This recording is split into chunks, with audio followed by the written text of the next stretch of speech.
Hey, it's Sarah. I'm here on Orcas Island. I was thinking about another analogy that has been kind of rolling around in my mind for a while, and it's something that I've been thinking about because with the story of the Invisible Girls, with the story of, me almost dying of cancer and then meeting the refugee family on the train in Portland and, they're almost starving to death and it becomes this big story and the money from the book is going into a college fund and all of these great big things are happening with this book, right?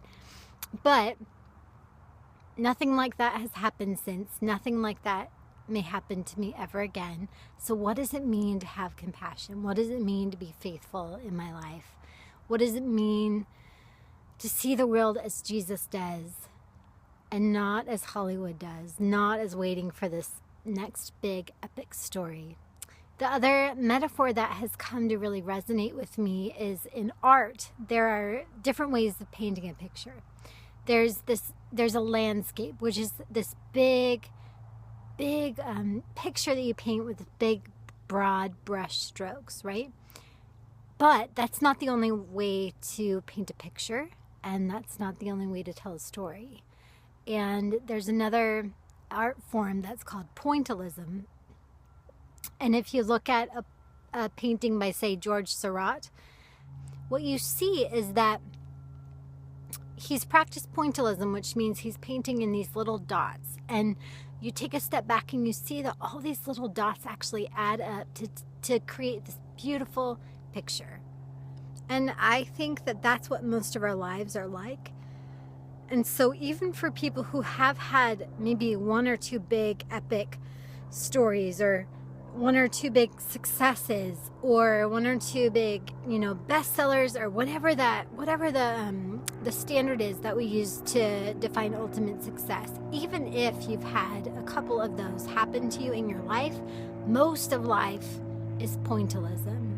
And I think when it comes to love and compassion, most of what it means to follow Jesus and express the love of God to other people in our lives is to practice pointillism. And so it's one dot here, it's one dot here. It's a 2-minute conversation with the cashier that checks you out at the grocery store. It's a little extra generous tip for your server. It's taking soup to the elderly woman next door who just had cataract surgery. It's holding a child in your lap and putting down your smartphone. It's, these little things, and in the moment we think it doesn't matter, and in the whole scheme of things we think it really doesn't matter because not only is it such a small gesture, but nobody else knows about it, right?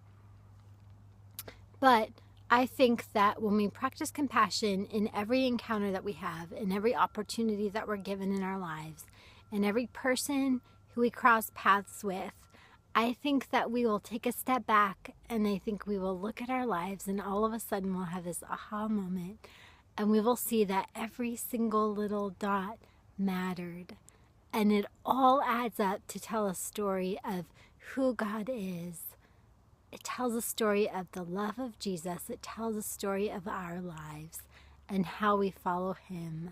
And so I have been more cognizant of this recently, and it has been really helpful in terms of giving my life meaning on a day-to-day basis.